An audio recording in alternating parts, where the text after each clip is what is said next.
Alors, on va évoquer avec notre invité un sujet lié au Togo, la question de la recomposition de la Commission électorale nationale indépendante.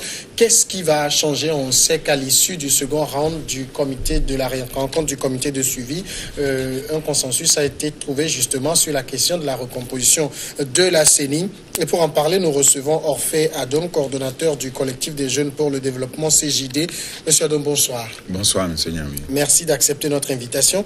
C'est moi qui Alors, vous remercie. première question, tout le monde avait épilogué sur cette question de recomposition de la CENI. Certains avaient estimé que cela ne pouvait pas se faire. Finalement, un accord a été trouvé. Est-ce que vous saluez cet accord? Toujours. Nous saluons l'accord. Nous avons toujours salué lorsqu'il y a un consensus, lorsqu'il y a un esprit positif qui permet d'avancer, parce que ça rejoint en fait toute notre philosophie au CJD, le collectif des jeunes pour le développement, où nous disons il faut avancer, il faut faire les pas positifs, il faut être progressif. En tout cas, nous voyons là qu'il y a un progrès, il y a eu un sursaut démocratique, et mais nous nous en félicitons, et nous félicitons aussi les acteurs politiques d'avoir pu dépasser leurs orgueils respectifs et surtout de pouvoir nous trouver enfin une solution pour que les gens aillent travailler dans l'intérêt de notre pays, dans l'intérêt du peuple. Est-ce que dans ce cas précis, vous pensez que c'est UNIR qui a fait le plus gros sacrifice? Je ne sais pas, celui qui a fait le plus gros sacrifice, si on voit quand même les différents efforts qui ont été consentis, nous avons vu que UNIR a lâché pas mal de l'Est. Les mesures d'apaisement, nous l'avons vu, nous avons été témoins, ils ont démontré clairement qu'ils étaient de bonne foi, qu'ils étaient ouverts d'esprit. Ça se fait à compte-gouttes? Oui, en tout cas, ça avance, c'est positif, c'est progressif. Bon, il y en a, c'était du côté de l'opposition où il y avait pratiquement un blocage. Et on se demandait pourquoi ce blocage maintenant. C'est pourquoi je dis c'est un sursaut démocratique. Les gens ont compris quand même que dans l'intérêt de notre pays, on ne peut pas le bloquer. Comme certains le disaient, le statu quo n'était plus acceptable. Mais il n'y avait plus raison de parler de statu quo à partir du moment où il y avait une feuille de route qui dessinait clairement la voie à suivre. Et nous voyons qu'ils ont réussi quand même à obtenir maintenant un accord et que nous pensons qu'ils vont enfin rejoindre les autres à la CENI et puis aller travailler dans l'intérêt de nous tous. Alors, la question de la recomposition de la CENI, c'est vrai qu'on va aller au fond de ce qui va changer, mais c'est brandi aujourd'hui comme une victoire, alors que c'est pas trop sur ça qu'on attend aussi les deux protagonistes. Il y a d'autres questions plus importantes, notamment les réformes.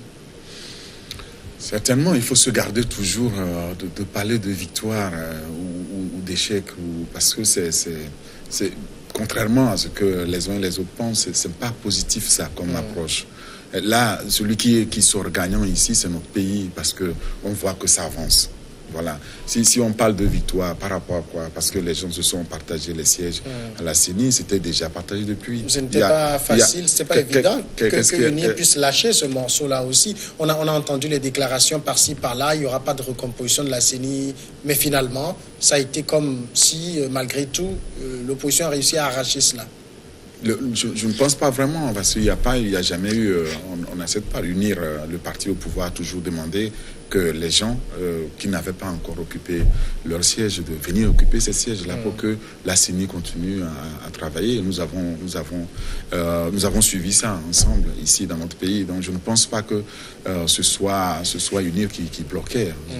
L'UNIR a été, depuis le début, sur tout le processus, l'UNIR a été ouvert et a montré les gestes d'ouverture. Donc je ne suis pas en train de dire que par exemple il n'y a pas dans l'UNIR des gens qui n'étaient pas, enfin, qui étaient absolument d'accord avec la solution qu'on a trouvée. Mais je dis que globalement, non, l'UNIR était totalement ouvert et travaillait dans ce sens. Nous l'avons vu aussi depuis le mois de septembre de l'année dernière jusqu'à ce jour. Et je pense que c'est dans ce sens-là que le parti au pouvoir a continué à travailler avec ses partenaires de l'opposition. Maintenant, nous voyons quand même que à part l'arithmétique, qu'est-ce qui a changé? C'est la CENI. Justement, pour vous, rien n'a changé? Dites-moi ce qui a changé concrètement, à part qu'on s'est partagé ceux qui doivent choisir les sièges. Maintenant, je dis, je souhaite bon courage à l'opposition, parce que dans l'opposition, ils ont fait plus de mécontents. Quand nous voyons les autres membres de l'opposition qui se sont vus, je parle de l'opposition parlementaire, qui étaient au nom d'un accord, qui étaient à la CENI et qui ne se retrouvent plus. J'imagine qu'ils ne sont pas très contents de se retrouver dans cette position. Il y en a qui ont posté. Il y a le net qui a fait savoir son point de vue, même s'ils ont salué aussi. Voilà, que cet accord-là, que c'est dans l'intérêt de notre pays et puis surtout, c'est de nature à nous faire progresser. Il y a le PSR, je retrouve aussi sans... Bon, ce sont les sites, c'est parti. Bon, le PSR estimait que, étant membre de la coalition des 14, qu'il devait se retrouver à la CENI. En tout cas, si c'est un membre du PSR et non, ce n'est pas le parti qui s'est exprimé, c'est un membre du PSR qui s'est exprimé. Bon, maintenant, ils n'ont qu'à les régler ça dans leur coalition. C'est au sein de la coalition que ça doit se régler. J'imagine que c'est ce qu'ils s'attellent à faire, mais de grâce, il ne faut pas qu'ils perdent davantage de temps à régler ça. Je pense que le 30, ce sera la rentrée à la CENI pour qu'ils aillent travailler et rejoindre les autres pour travailler. Alors aujourd'hui, la CENI quand même est recomposée. Vous dites que fondamentalement rien n'a changé, mais vous avez vu, il y a de nouvelles têtes qui y vont et ces gens disent c'est eux qui y vont pour défendre véritablement le peuple. L'ancienne CENI était peut-être un peu trop acquise à la cause du pouvoir. Je ne pense pas. Parce que dans l'ancienne CENI, il y avait aussi les membres de l'opposition qui étaient dans cette CENI. Il y avait les membres de l'opposition extra-parlementaire du pouvoir aussi. Qu'est-ce que ça veut dire quoi? C'est ce qu'on dit généralement. C'est quoi être proche? Ils sont dans l'opposition, ils ne sont pas de l'opposition. L'opposition est clairement définie. Ils se disent, beaucoup se disent du centre, mais il fallait, selon les autres, dire clairement que vous êtes soit pour la coalition ou... Au cas contraire, vous êtes contre la coalition. À partir du moment où on n'est pas dans le gouvernement, sauf si on fait une coalition avec un accord clair de la coalition, oui, mais à partir du moment où on est une force d'opposition, on est un parti de l'opposition, ils sont de l'opposition, point. Maintenant, quand ça n'arrange pas, peut-être leurs amis, on les traite de proches d'eux. C'est la même chose quand on vous traite, vous êtes proche d'eux, on se dit. Et eux, ils sont loin de qui ou proches de qui? Non, les partis de l'opposition, méritent d'être appelés partis de l'opposition et qu'on les traite tels quels. Ceux qui sont dans la coalition, donc la C14, enfin, je ne sais pas si c'est toujours C14, ils se sont regroupés. Parmi eux, il y a des partis qui ne sont pas, par exemple, au Parlement. Il y en a beaucoup. Bon, voilà, et comment ils vont gérer le nombre qu'ils ont eu. Et je souhaite vraiment qu'ils aillent vite. J'espère que ce ne sera pas source d'autres conflits internes qui vont nous retarder davantage et qu'ils aillent résoudre ça très rapidement. Je pense que du parti au pouvoir, c'est absolument serein. Oui, ils ont dit au cours d'une conférence de presse aujourd'hui qu'effectivement le 30, ils vont rejoindre la CENI. Oui. Mais s'ils constatent que les choses ne se passent pas bien, ils vont encore se retirer. S'ils constatent, lorsqu'on pose ces conditions. Non, il faut qu'ils mettent la bonne volonté pour que les choses aillent bien. Qu'est-ce qui n'ira pas bien? Eux, ils y vont pour empêcher les fraudes électorales, pour que les choses soient transparentes. C'est pas ça la définition de la CENI. D'après notre code électoral, s'il vous plaît, la CENI, qu'est-ce que c'est que ça allait empêcher la fraude électorale? Si fraude il y a, mais bon, si les gens, il y aura des observateurs, quand il y aura l'élection, nous tous, nous sommes là et nous sommes là pour veiller à ce que le processus soit transparent et il y aura des observateurs comme toujours. Et cette fois-ci, il faut qu'ils se déploient, qu'ils soient là aussi pour être témoins de comment le processus se déroule. Après, il est trop facile de venir crier, il y a fraude, lorsqu'on est même déjà absent. Nous le disons au quotidien, est-ce qu'ils se sont préparés, par exemple, pour pouvoir assurer une présence sur toute l'étendue du territoire, être dans toutes les cellules? C'est ça qui va être important et c'est vers ça qu'il faut aller, il faut qu'ils se concentrent là-dessus. Mais dans tous les cas, nous espérons que le processus qui va en découler, ce sera un processus qui sera transparent, qui va laisser personne sur le carreau en termes de transparence. Tout le monde aura l'occasion de juger donc sur acte. Et la vérité qui sortira des urnes, ce sera la vérité que nous serons prêts à accepter tous. Et il ne faudra pas qu'on jette l'opprobre avant même d'avoir lancé le processus. Mais il y a encore du travail. Il y a encore du travail avant de commencer à parler donc des effets ou des conséquences. C'est maintenant, c'est en amont qu'il faut travailler pour éviter d'éventuels soupçons. Est-ce que l'une des choses qui va changer dans cette recomposition de la CENI, ce n'est pas aussi qu'on reprenne tout à zéro au niveau de la CENI? Reprendre tout à zéro. Est-ce que lorsque on le dit, tout le travail qui a été fait, vous pensez qu'il n'y a rien d'utile là-dedans à apprendre? On ne va pas reprendre à zéro. Ce serait même irresponsable de dire que tout ce que les uns et les autres... Tout ce que les uns et les autres... On ne va pas recomposer la CENI, mais on l'a recomposée finalement. Oui, donc, on ne va pas reprendre à zéro. Parce que quand nous disons la recomposer, bon, c'est toujours 17 membres. Hein. Oui, bon, alors, fondamentalement. Maintenant, la façon dont elle a été... C'est un thème des têtes qui changent. Les têtes, je pense que si vous regardez, il y aura les mêmes têtes, en tout cas à peu près, j'espère, de unir, parce que les gens ont aussi une certaine expérience, il faut l'utiliser. Et ça ne se décrète pas l'expérience d'un travail donné. Et il faut quand même s'appuyer là-dessus pour sortir un travail de qualité. Et c'est très important. Maintenant, lorsque vous voulez, je le dis souvent, il faut éviter le Big Bang. Le Big Bang, ça n'existe que dans nos fictions. Le travail qui est fait, il faut regarder ce travail-là. Et puis, à partir de celui-là, compléter ou en tout cas continuer et l'améliorer si c'est nécessaire de l'améliorer. Maintenant, si on doit faire table rase de tout et recommencer, qu'est-ce qui vous prouve que le travail qu'on fera là sera meilleur? Oui, mais pour rassurer ceux qui viennent d'arriver, pour qu'ils suivent de bout en bout le processus, est-ce qu'il n'est pas indispensable de le reprendre? Est-ce que vous pensez que ce sera beaucoup plus efficace si on devait tout reprendre à zéro, ou c'est plus efficace si on devait, devait les briefer, ça va rassurer quand même. Oui, bon, pour rassurer, il y a différentes façons de nous rassurer. Parce que pour nous rassurer, c'est que ce soit transparent, qu'on voit le travail qui est fait, qu'on le rende compte, et puis on voit l'avancement, ce travail. Et ce qui nous rassure, c'est qu'on soit dans les délais. Parce que si on continue à pousser, à cette allure-là, c'est pas du tout rassurant. Il faut qu'on puisse nous rassurer que oui, le travail qui est fait, qu'on avance et qu'on pourra être dans les délais et que nous aurons les réformes qui ont été annoncées. Et je crois que là-dessus, le chef de l'État a toujours été clair. Il a dit que les réformes se feront. Et bon, ça c'est rassurant. Ça fait c'est un longtemps langage qu'il rassurant. dit ça aussi. Mais attendez, il ne fait pas que le dire. Non, il le dit, mais jusque-là, il est au pouvoir depuis 2005. Vous m'obligez à dire. Le chef de l'État est au pouvoir depuis 2005. Et en 2006, il y a eu la PG. Il a promis qu'on allait avoir les réformes. Nous sommes en 2018, 12 ans après la PG. Ces réformes, on se demande où elles sont. Je n'ai même pas envie de revenir là-dessus, parce que si je revenais là-dessus, je vous dirais que de 2006, il le promet, oui, bon, alors que les réformes vont se faire. Bon, maintenant, je vais vous répondre là-dessus par rapport à ce qu'il a promis, ce qui est fait. Il a promis, je ne vais pas aller jusqu'en 2006, parce qu'en 2006, il y a les mêmes oppositions qui sont là. C'est les mêmes qui vont empêcher aussi donc, les accords de s'appliquer. Bien sûr, il a emporté les responsabilités, sauf que il a les acteurs qui sont là, et vous les avez vus aussi. C'est les mêmes acteurs. Le 5 septembre ici, l'avant-projet de loi, le même président qui était là, qui a demandé aussi d'aller voter, qui n'ont pas voté. On ne peut pas alors, après, une fois qu'il y a échec, on va dire c'est le président qui ne veut pas faire. Un projet de loi taillé sur mesure aussi. Pourquoi il serait taillé sur mesure? Si nous regardons d'une phrase qui allait rassurer tout le monde. Maintenant, si vous le dites, regardons par exemple ce que la CEDEAO a recommandé. Les recommandations de la CEDEAO, mais les recommandations de la CEDEAO ne sont pas différentes. Elles ne sont pas totales, elles ne sont pas différentes. Elles viennent exactement en ligne de ce qui a été proposé.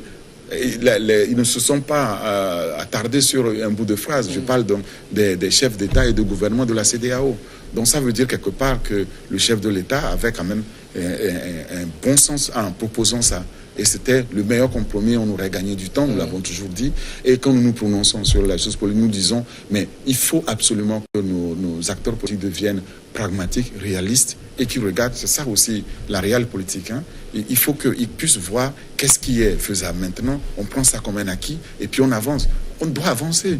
Parce que si on fait du blocage en disant, oui, le bout de phrase n'est pas là, donc on ne va pas avancer, ben on bloque, et on peut bloquer comme ça des années. Pendant ce temps, je vous dis, notre pays a un problème socio-économique. Nous l'avons toujours dit. Si nous devons aller vers l'émergence en 2030, il va falloir que nous travaillions sérieusement sur le développement socio-économique. Certes, c'est important d'avoir un cadre socio-politique qui est propice à cela, mais est-ce que les acteurs politiques étaient en train de travailler dans ce sens? C'est pour cela que nous saluons actuellement ce qui nous a apporté cette feuille de route de la CEDEAO, et surtout nous remercions constamment. On a sans cesse remercié notre président de la République par rapport à cette stature et à cette vision. Il a montré qu'il est un leader en qui on doit avoir confiance, en qui on a confiance, et qu'il tient le cap. Alors peut-être parmi les choses qui vont changer, il y a aussi la date du 20 décembre. Thibou Camara, qui est le ministre envoyé du Guinée, Alpha Condé, a dit ce n'est pas une date fétiche. Et la coalition dit cette date est intenable. Ça devrait changer selon vous? D'abord, qu'il dise que ce n'est pas une date fétiche, c'est dire qu'on ne fasse pas du blocage là-dessus. Donc ça peut changer. Donc ça veut dire qu'il est réaliste. Et ça peut changer, c'est peut-être que j'espère que ça peut changer plus tôt parce que nous sommes pressés qu'on aille vers ces réformes, ces élections pour qu'on tourne cette page-là, pour pouvoir se concentrer sur la page de développement socio-économique. Vous comprenez bien un peu ma position. En tant qu'acteur de la société civile, lorsque on dit il ne faut pas faire du blocage sur une date, ça veut dire tout simplement que restons pragmatiques, restons réalistes et puis on va avancer. Voilà. Et donc, j'espère que c'est ce qu'ils ont compris aussi. Et bon, si c'est ça le fond de leur compréhension, c'est rassurant. Alors, ils comprennent autre chose, alors là, c'est inquiétant. C'est inquiétant de dire que bon, il y en a qui vont là, dans la seule volonté ou dans la seule ambition de tout faire pour empêcher que cette date-là, donc ce jalon-là, soit atteint avec succès. Ce n'est peut-être pas pour empêcher, mais c'est pour que les choses se fassent bien. Parce que tout le monde sait que les élections ont toujours été source de tension. Il faut éviter ça cette année en ne se précipitant pas. Non, je pense que si nous regardons les différentes dates, ce n'était pas la première que c'était recommandé, si vous voyez bien. Et nous, on a parlé de novembre et puis nous a expliqué ici, dans notre pays, ce n'est pas tenable, qu'il faut le faire peut-être dans 9 mois, c'est ce que l'opposition disait. Et puis bon, les chefs d'État et de gouvernement ont proposé cette date-là. C'est une date que je ne pense pas qu'il a été comme ça édicté, ça doit venir d'un consensus. Donc ils connaissaient cette date, c'est pas aujourd'hui. Ce que moi je suggérerais, c'est qu'ils s'attellent au travail. Il faut travailler pour être sûr que même si à la fin on voit qu'on ne peut pas tenir sous cette date, mais on aura fait le maximum, on a fait tout ce qui est en notre pouvoir pour pouvoir tenir dans les délais. Et puis c'est comme ça aussi qu'on donne un bon exemple. Lorsqu'on prend les délais, il faut y tenir. Il faut les tenir et ne pas trouver des artefacts, des artifices pour ne pas aller vers cet objectif qui est butoir. Pourquoi? Parce que c'est comme ça que les différents objectifs qu'on a fixés, on ne les a jamais tenus. Les différents accords qu'on a pris, on ne les a jamais tenus. Parce qu'on ne les respecte pas. Pensons que derrière, on peut toujours les repousser. Et puis, on va les repousser jusqu'à quand? Il y a aussi un autre point sur lequel je voudrais vous faire réagir parce que je sais que ça vous intéresse. C'est le vote de la diaspora. Dans la conférence de presse de la coalition aujourd'hui, elle a estimé que la diaspora devrait voter pour les législatives. Bon, c'est vrai qu'elle n'a rien dit de concret à propos parce que la diaspora n'a pas de circonscription électorale. Pour vous, vous pensez que le mécanisme même du vote de la diaspora est déjà ficelé? D'abord, le fait qu'on acte que la diaspora va voter est une bonne chose. Ok. Maintenant, est-ce que la diaspora a déjà remis toutes les conditions pour voter? Nous avons fait un petit travail là-dessus pour voir, sommes allés dans la sous-région, voir dans quelles conditions, par exemple, demain, nos diasporas seraient prêtes à venir voter. Et nous avons vu qu'on n'est pas encore prêts, pas du tout. On n'est pas prêt. Non, dans la diaspora. Oui, je suis. Justement. Parce qu'il faut, même s'il y avait une circonscription, il faut que les gens, là on va faire un recensement à partir du 1er octobre. Il faut qu'on puisse recenser les gens de la diaspora. Et pour être recensé dans la diaspora, il faut être inscrit donc, sur les listes du consulat, donc, de son consulat ou de son ambassade. Quand vous regardez la diaspora, objectivement parlant, ce n'est pas un grand nombre qui sont inscrits. Il faut les recenser d'abord. Et c'est un travail de longue haleine. Et on ne peut pas juste dire, puisque maintenant on a le droit de vote, on peut les organiser. Il faut être sérieux aussi là-dessus. Mais rien n'empêche, alors la diaspora, je l'avais déjà dit sur votre antenne, rien n'empêche les membres de la diaspora de pouvoir exercer aussi leur devoir et venir ici au pays pour voter pour se faire enregistrer et voter. Ça demandera les moyens, certes. Mais en attendant, ça ne doit pas être le point de blocage. C'est acté, la diaspora pourra aussi voter et c'est très bien. Maintenant, il faut voir comment c'est faisable. Mais ce n'est pas de la mer à boire quand même un vote de la diaspora. Beaucoup d'autres pays africains le font. Oui, je ne dis pas l'inverse. Je dis tout simplement que pour l'organiser, et si on regarde, alors plus concrètement, lorsque je prends par exemple un pays comme la Côte d'Ivoire, où nous avons plus d'1 million de Togolais, il faut qu'ils aient les papiers. Ils n'en ont pas. Nous sommes allés voir au Niger, nos Togolais là-bas n'ont pas de papier, d'identité. Vous allez au consulat, on ne vous connaît pas. vous allez présenter un papier qu'on ne connaît pas. Donc, vous avez beau clamer que vous êtes togolais, mais votre papier n'atteste pas de votre identité togolaise. Et c'est pour cela que nous avons même entamé au CJD ce mois de la diaspora pour expliquer l'immigration régulière, parce que demain, nous allons avoir des compatriotes qui vont se sentir frustrés parce qu'ils penseront que c'est injuste, qu'ils ne puissent pas aussi voter parce qu'ils ont, c'est un droit acquis, mais c'est la faute à qui? Puisqu'ils n'ont pas pu avoir les papiers régulièrement pour pouvoir se faire enregistrer et puis exercer leurs devoirs citoyens. Et ça va prendre du temps pour pouvoir régulariser tout ça.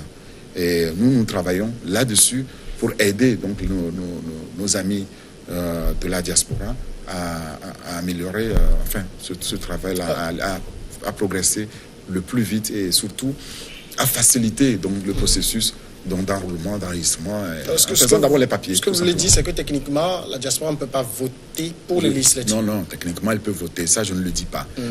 Moi, dans la diaspora, je peux voter parce que dans la diaspora... Vous êtes au pays, là, mais actuellement. Je suis au pays. Maintenant, si je suis dans la diaspora, en France, en Allemagne... Mais je vais aller voter parce que tout simplement, j'ai mes papiers togolais en ordre et à jour. Je peux aller me faire enregistrer. Donc, je me fais connaître dans mon consulat. Je vais avoir une carte consulaire. Je suis reconnu. Je suis sur les listes. Je ne sais pas, sinon, l'enregistrement, comment on va le faire. Lorsqu'on va faire le recensement ici, il faut faire aussi le recensement de la diaspora.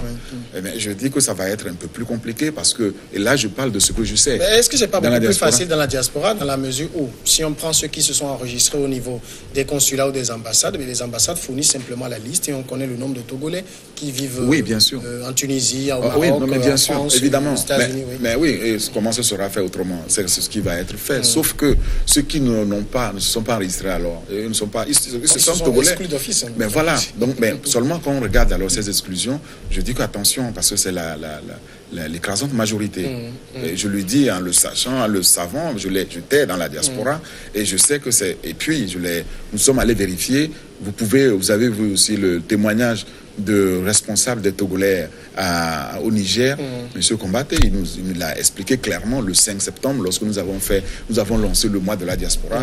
Il a expliqué comment au Niger, par exemple, les Togolais n'ont pas de carte du tout. C'est la station qui donne des cartes aux Togolais. Les pays dans lesquels il n'y a pas de consulat, par exemple, qu'est-ce qu'ils vont faire? Et c'est une réalité, il faut en tenir compte aussi. Et maintenant, il ne faut pas qu'on laisse croire ou faire croire aux membres de la diaspora, aux Togolais de l'étranger, que ce sera très simple, tout le monde pourra aller s'en ici. Il y a des gens qui vont aller là-bas, peut-être avec une carte d'identité nationale, peut-être nigérienne, ivoirienne ou française, et on va dire non, que ce n'est pas recevable. Mettez-vous un peu à leur place, ils vont être très très frustrés. Et il faut le dire, il faut avoir le courage de tenir ce langage de vérité aussi vis-à-vis de nos compatriotes. Ça permettra aussi qu'ils se préparent à aller se faire enregistrer, à aller faire leur carte consulaire. Est-ce que le vote de la diaspora n'est pas un processus que la diaspora elle-même devrait porter? Mais je crois que, elle doit contribuer. Parce que politiquement, la diaspora si c'est les politiques qui le demandent, on sait que les politiques ont toujours leur petit calcul derrière. On ne demande rien sans s'assurer que oui, je vais gagner tout. Mais si c'est la diaspora elle-même qui le porte, on sentira qu'il y a une forte envie de participer. Même si c'est les politiques qui le demandaient, la diaspora est attendue. Elle doit aussi participer, elle doit prendre part, elle doit s'engager, prendre part activement dans ce processus-là. Je dis que nous n'avons pas attendu ça, nous l'avons fait. Nous, membres de la diaspora, je ne sais pas parce que je suis ici, je suis comme membre de la diaspora. Tous les membres de la diaspora qui sont arrivés dans le cours du mois de la diaspora. Et nous avons échangé sur ces thèmes-là, en termes d'immigration régulière. Et ils vont devoir quand même aller aux besognes. Donc, ils doivent travailler avec les autorités compétentes. En tout cas, les aider. Maintenant, quand vous dites elle doit prendre ça, qu'est-ce qu'elle va faire? La diaspora ne va pas se substituer à l'État. Donc, il y a toujours l'État qui a son rôle régalien de pouvoir faire ce travail-là avec les services compétents des affaires étrangères et puis aussi de notre administration, lycée de l'administration culturelle. Il y a quand même des associations là-bas, il y a des organisations. Peut-être plutôt que de s'organiser pour des actions musclées qu'on filme et qu'on diffuse sur les réseaux sociaux, il y a des causes pour lesquelles on peut plutôt s'organiser pour impacter la vie politique de son pays. Oui, mais c'est le cas, c'est le cas de le dire. Ils ont une opportunité maintenant de démontrer qu'ils sont, je parle des membres de la diaspora, qui sont assez organisés, assez structurés, pour aider notre pays dans ce processus. Et puis, si les gens se battaient pour que les membres de la diaspora ou la diaspora aient aussi le droit de vote, maintenant ils ont l'occasion de démontrer qu'ils sont assez structurés, qu'ils ont assez de moyens pour pouvoir aider l'État dans ce sens. On doit soutenir le processus. Pour le soutenir, ou on le fait par les associations qui vont prêter main forte, ou alors les individus qui en ont les moyens aussi viennent prêter main forte. Si je prends les organisations de la société civile, qu'est-ce que nous avons fait simplement? Nous avons fait juste un état des lieux dans la sous-région. Quand on parle de la diaspora, ne regardons pas seulement la diaspora en Occident. Nous avons toujours la diaspora qui est dans la sous-région. Elle est la plus importante. Elle représente pratiquement jusqu'à 80%. Donc, c'est celle-là. Parfois, c'est elle qui a le plus de difficultés pour s'organiser. Parce que je vous ai donné le cas. Je vous ai donné le cas. Proche, je ne sais pas, tout dépend. Vous savez, pour quelqu'un qui est à Bruxelles, le Togo est juste à 6 heures. Mais pour quelqu'un qui est au Niger, il est à 48 heures. Vous voyez? Voilà. Donc, je ne sais pas si le Togo est plus proche dans ce cas-là. Et ce que je veux juste dire, c'est que la diaspora doit aller travailler aussi, aider. Et parce qu'il y a une réalité qu'on n'a pas voulu dire, nous avons attiré l'attention, cette réalité-là ici, dès le début en disant, hey, vous savez, dans la diaspora, les gens n'ont pas forcément tous les papiers. Bon, il y en a qui n'ont pas peut-être apprécié, mais c'est une réalité implacable. Donc, il faut maintenant qu'on travaille là-dessus avec les services consulaires. Et puis, qu'on aide à avancer. En tout cas, nous, au CJD, nous sommes prêts à aider ce processus. Orphée Adom, merci d'être passé répondre à nos questions. C'est moi qui vous remercie. Coordonnateur du collectif des jeunes pour le développement. La pause tout de suite. Et puis après, on va passer à Regard croisé.